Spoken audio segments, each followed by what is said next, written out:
Државата пропушти да направи стратегија за развој и затоа граѓаните се збунети и вознемирени, вели Николајчо Николов, председател на Македонската асоциација на рударство. Тој смета дека мора да се знаат потенцијалите и плановите за развој за да се одреди што е во интерес на граѓаните. Според него возможно е да има и земјоделство и рударство, но само во транспарентен и отворен процес. Ние тоа не го направивме. Ја изванично предлагав за да се определи судбината на Иловица. Никогаш не е касно тоа. Тој на врвното државно раководство му го имам предложено, е добро да се состанат стручњаци, врвни стручњаци од земјоделството и врвни стручњаци од рударството, да седнат и проанализираат што се добива ако се отвори Иловица, што се губи ако биде загрозено земјоделието.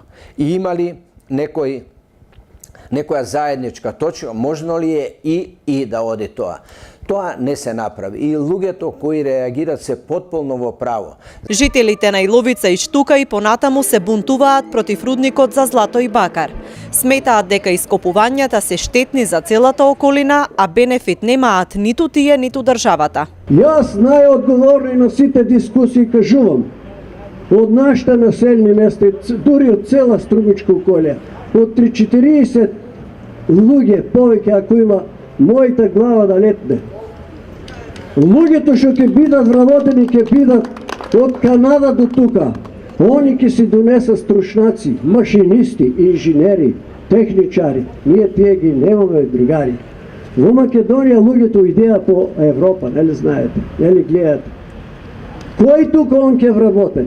Ќе се вработат луѓе од друго место, ќе идат ќе работат тука, ќе го однесат злато, ќе ги однесат парите на нас, ќе ни остават фината наша докторка што кажа болестите и смртта и плаче на мајките.